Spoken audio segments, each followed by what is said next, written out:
Hey, welcome, all my right thinkers. Thanks for tuning in to check out your boy, P-Funk. Thinking right out here in my lab. A little chilly, but I'm doing what I do. I got the little blue book out. We're going to talk about the Luxor Temple. Good stuff. Let's go. Rightisms, 25 rules to live by. Storytelling, story with a message. There's always a message in my stories for life. I give you life lessons. You tune in and receive them. I appreciate you. We got a good thing going. Let's do what we do. Right thinking mission is to enlighten, inspire, educate, and motivate you, the individual, to a higher spiritual level of enlightenment. Right thinking way of life through mental and spiritual discipline. Practice daily will help and guide you to obtain your goal of reaching spiritual enlightenment, aka know thyself. My mission is that all right thinkers know thyself. If you're a right thinker, your goal is to, yeah, know thyself. You see where we're going with this? So let's get there together. And I ask the question, which is, do you know you? You win when I'm through. That's what I do. It's rhetorical, but if you don't have an answer for yourself, tune in. I got you. Know thyself. A person who knows not and knows not that they know not is foolish. Disregard them, don't be them. A person who knows not and knows that they know not, it's simple, but you can teach them. That's why I do what I do. For you, appreciate you too. Stay tuned. I got more for you. A person who knows not and believe and think that they know is dangerous, avoid them. I do. A person who knows and knows not that they know is spiritually asleep. I can awaken them. I'm the spiritual alarm clock here to wake you up with knowledge of self. That's what I do for you. A person who knows and knows that they know is wise. Follow them. All these persons reside in you. Right thinkers, know thyself and to my God be true. We're gonna deal with the Luxor Temple. Man, this little book here, you talking about a big punch. This is the layout of the temple. And it's also mimicking the human body. And it's going to break down and tell you the significance of all the chambers. And the Shaolin monks, they got over 36 chambers. If you master each one of them, you are good to go in every area. You got some guys who master all of them. This is what the body looks like. This is what the temple mimics. This is where God dwells. Y'all call it the Holy of Holies. Oh, yeah, they got my stuff over here, too. We're going to go through that. They knew this thing right here, the brain. They knew how it worked. They had it all laid out. And everything we was doing back in ancient time, was teaching us how to use that thing. Master the idea of thinking, a.k.a. right thinking. If you just thinking and you ain't right thinking, you ain't really thinking. Y'all call it crucial thinking. Yeah, again, you call it what you want. But when you practice it and master it, you can call it anything you want. So let's talk about the Luxor Temple. P-Funk's philosophy on the Luxor Temple is the mimicking of the human body and the universe. The Luxor Temple is situated, first of all, my boy was talking to him, we tell him some guy who went to Egypt, your boy don't know nothing about Egypt, he ain't never been there, he don't know that. So he asked my man, when you went to the Luxor Temple, where was you at? On the east or the west bank of the Nile? What they got to do with it? You went to Egypt and didn't learn nothing, but you can tell everybody who don't go to Egypt don't know nothing. Spare me. Moving on. Ignorance is profound. Okay, but Luxor Temple is situated in the modern city of Luxor. It's located in Upper Egypt, which is really down here, on the east bank, okay, of the Nile River, formerly known as Thebes. Luxor was a prominent city in ancient Egypt and served as the capital during what they call the New Kingdom period. The temple is part of the extensive Karnak complex, one of Egypt's largest and the most significant temple complexes. That was the mimicking of the human being. They were very smart, astute people, and they've done everything symbolically, okay? And ancient temples were much more, watch this, than just mere places of worship. They had one, and when the summer and the winter equinox comes, it shined through the whole temple. So they knew what they were doing. Okay. But they were profound education. You can't get to God without education. He tells you what? Study to what? To show yourself approved with what? Knowledge. Just want to put that in there, emphasize. We have lost our educational concept. Why? We ain't teaching anybody learning nothing. I'm a teacher. I see it all the time. So moving on, again, experience. But our ancients, watch this, the Egyptians, the temple is part of the extensive Karnak complex, one of Egypt's largest and most significant temple complexes. Our ancient temples were more than places to worship. They were profound educational structures, what we call school or class, university. No, the temples were the place to get educated and offering three-dimensional lessons. Trilateral, we call it, okay? You give a concept that have three different ways you can use it. And they call it comparable to linear books. These temples communicated how? Through a sophisticated language known as signs and symbols, in volumes and properties, scales, harmony, and even time revealing ancient wisdom. When you went to be initiated into the mysteries, you were going to learn some things. When you come into the order, Masonic order, you're going to learn some things. The Luxor Temple, described by Shawwalla de Lubbock as the temple of man. Again, they knew that. The Hindus did a great job of it too. Egyptians did, but exemplifying what? This concept. Why? Its layout corresponds to the properties of an idolized male skeleton. I'll show you that soon. I'm going to show you it again. And reflecting not just the physical body pattern, but also as intricate anatomy. This symbolic teaching, mysteries to most, embodies the ancient doctrine of what? Man as the cosmos. As above, so below. Macrocosm, microcosm. Everybody been saying that for years. And watch this. Architecture significantly impacts what? Oh, whoa, whoa. Ancient, okay, sorry about that. Our ancient ancestors believed, held that man was created what in the image of God. And he is, and he ain't nothing changed. That's the concept. And implying what? That man embodies the universe. Again, as above, so below. The same principles that governing man also governs the universe. Spiritual disciplines. Live by an hermetic principle. Learn them, understand them, and you'll be better. And each can be understood how? Through study daily. And the other, this profound connection, when it's made, is evident in what? The architecture and designs of these ancient temples.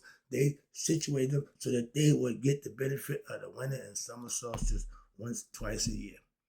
That's ingenious. Okay, that's how in depth they was at building and knowing how that thing called society works. Okay, and what the cosmos temples, architecture signified. Okay, universal harmonize. Okay, architecture significantly impacts our human consciousness. Why? Because Johann Wolfgang von Goethe aptly described it as a frozen music capturing what? The essence of how architecture produces visual waves that create unique effects in one's mind. And each temple can be seen as what? A different stone or symphony harmonizing with the universal principles of what we know back in the ancient time, Maya.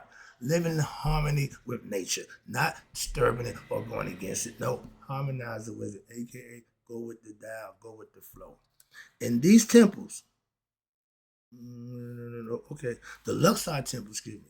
For example, when they was building it, they knew exactly what they was doing. They knew their intentions, and they know centuries that would still be following, and we're doing it today. Watch this. For example, they demonstrated what? The invisible principle. Spirit is invisible. God is invisible. His manifestations are real. But that create a relationship where between the conscious man and the conscious universe. Let me keep pointing up. Keep me pointing up. Yeah, up there. Same thing going on out there is going on inside us. They've been telling you that for years. Now, it intertwines what? The physical, mental, and spiritual realms. We are three in one. Amun, hidden, Ra, visible, Ptah, manifested. Those are three concepts, and each had their own realm. But it's illustrating a deep connection between what we know to be the microcosm, us, the smallest level, and the macrocosm is up there, as below, as above, so below. And it serves as a testament to that idea that what? That the principles that govern the human body also governs the cosmos, the universe. And by daily studying, you can now understand both, one from the other. I'm a spiritual being having a human experience. I'm fully aware of that. I'm conscious of who I am. These principles, these temples are monumental symbols of what? The connection between humanity and the stars, aka man and the universe. They teach, again, us about your place in the universe and the harmony between all things. Again, work with nature, seek up with nature. When your luck is good, you're living right, things happen to be going for you, that's going with the flow. That means just hold on, why God got you. Just keep doing what you're supposed to be doing, and He'll take you along the way. All right. And our ancient architects and our builders, they all understood that their structures were not merely physical edifices, but living, the embodiment of cosmic principles, aka spiritual disciplines, that God's law that we represent, and is designed to elevate the human consciousness above one's ego self and what? And connect with the universal self, aka divine or God.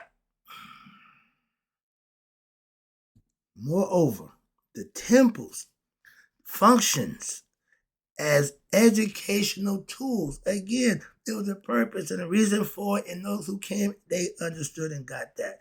This is the guiding of initiates. Remember, you come in willingly to learn, to be guided, to be taught. So you are willing on your own free will and accord. You go to the temple, and through your self-discovery and your spiritual enlightenment, you come there for that. You come here to learn, to be taught, and guided along the way of your own personal journey in life.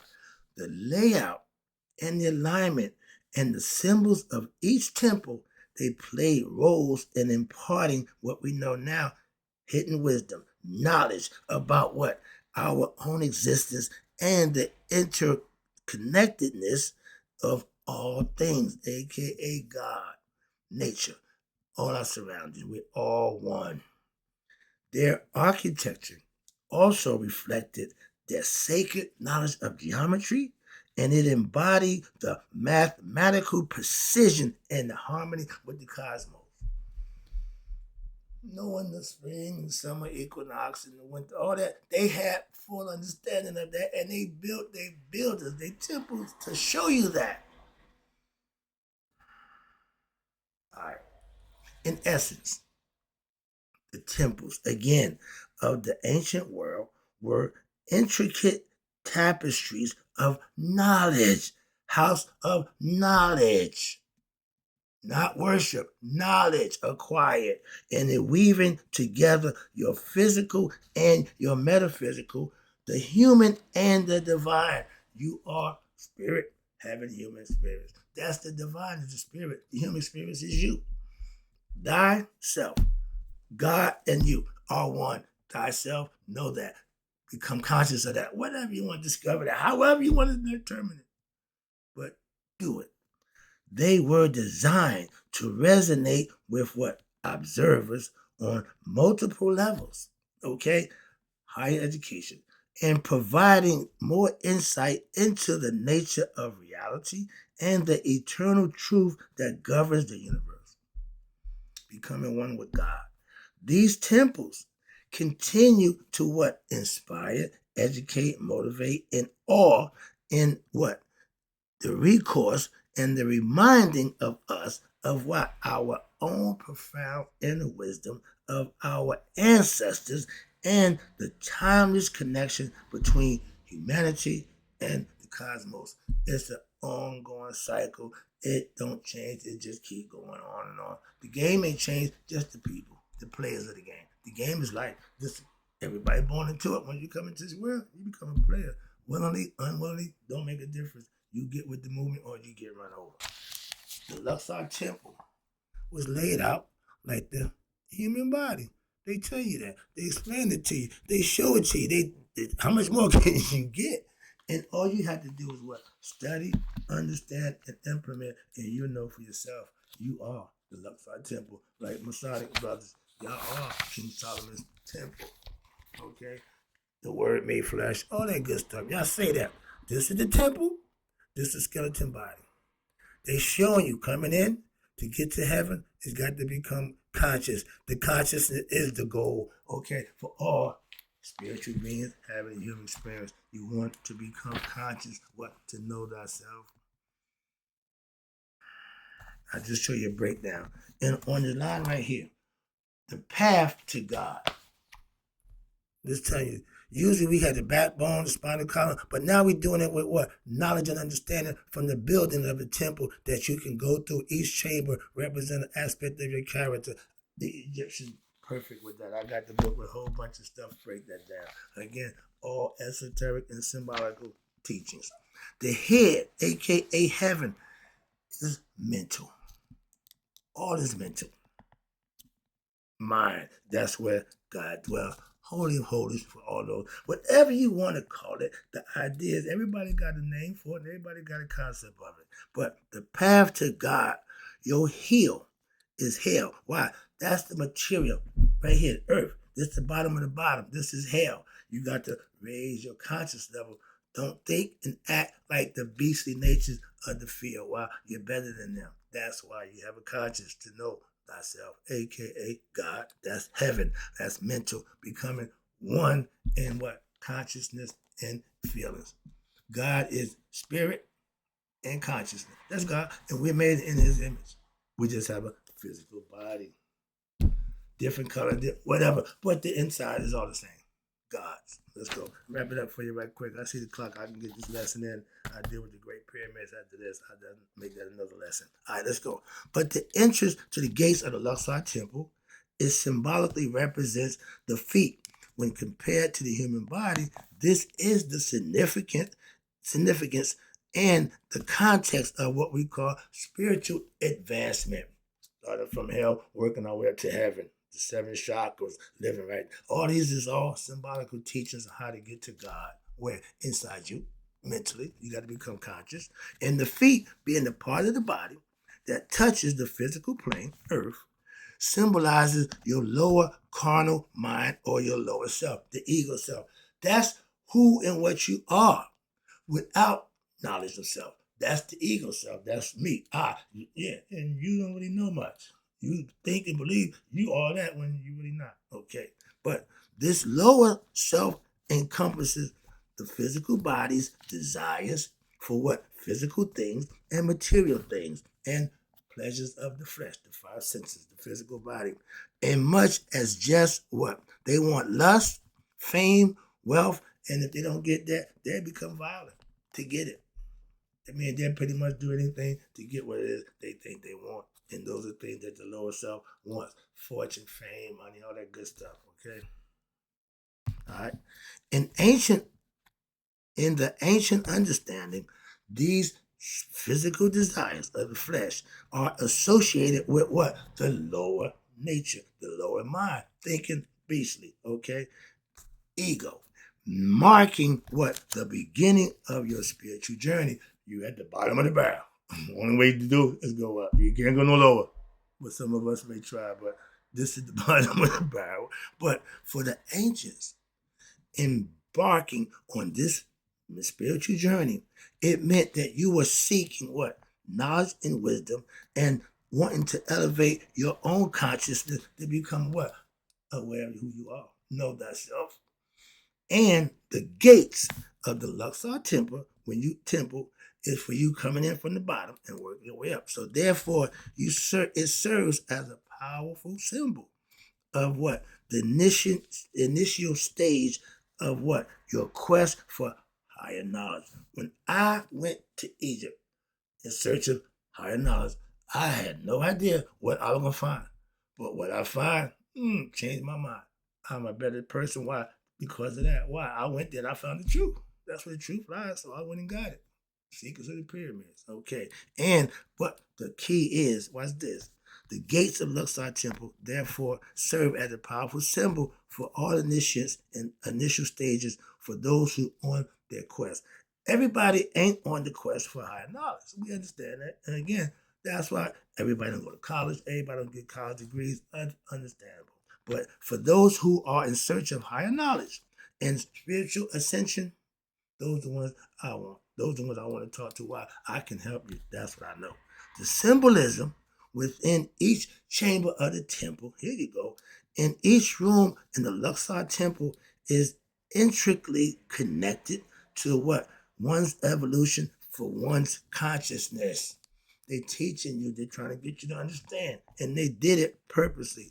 This sacred journey for every individual begins at the temple's entrance, representing your carnal mind, your ego self, and your job is to ascend through the various stages, gates, rooms, whatever you want to call it, levels, degrees, again, until it reaches the highest point, which is self-awareness, self-knowledge, becoming conscious of who you are.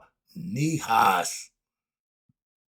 God conscious, Christ conscious, anointed, all whatever you want to use. But the idea is to reach that level, and every human being is entitled to that. Nobody's choosing different. Nope, everybody make their own decisions. Again, I got a lesson for you. Miracle or misery, your choice. And when at this point, this is located where? At the top of the temple. Right here. And symbolizing your higher mind. I ain't got my teaching hat on. And within what? The head region. Ding, ding, ding. It's purple for a reason. Purple and gold is the color of royalty. Okay, another lesson, but right now, let me wrap this up for you. Where we at? The ascension and the spiritual ascension. All right, but the symbolism within each chamber looks out into the okay, right here. Each room, again, chamber, is embelled with symbols in order to teach, for you to correspond to specific teachings, lessons that's designed to what? Gradually elevate one's individual mind and consciousness from the lower level, more primitive state to what? A higher, more desired, more noble and glorious purpose for my Masonic brothers of your human consciousness. You need to become a better you. Be the best you could. Use the tools that's given to you and build yourself to be something worthy of being revered and respected. Solomon's Temple. These symbols act as what? Keys, learning lessons that can unlock your different aspects of yourself, your character. I got guys who does just that. I've been doing that for years. This is a whole different concept, but I've been doing this for a long time.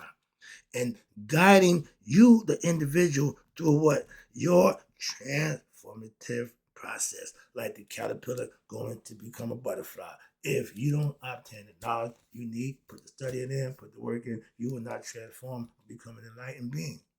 Caterpillars who don't make it happen, don't get to the cocoon, don't become butterfly. It's nature. Nature don't care.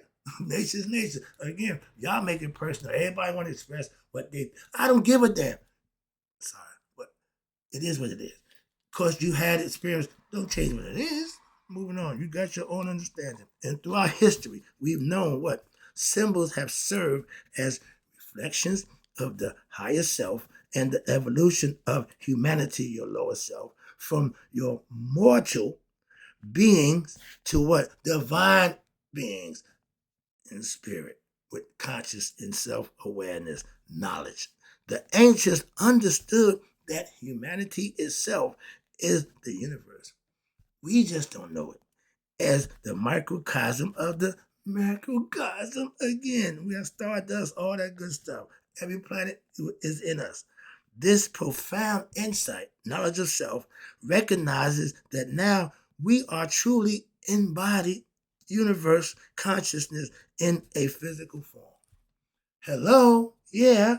We all originated from the one single source, and our journey as human beings into this physical existence is one of what? Learning and expansion and becoming what? Conscious of who we really are. God's made flesh. Man, God like in the what? Flesh. Human spiritual beings having human experience for the what? The ability to become conscious. That's why he gave it to us. Use it, know thyself. Hope you got the lesson. I'll be right back. We about to go to the Great Pyramids of Giza. I'm about to have some fun. I'll be right back. And in closing, right thinkers, may you all live to be 100. Me, 100 minus a day. So I'll never know my right thinkers who now get a better understanding of the Luxor temple and the human body have passed away. I'll be right back.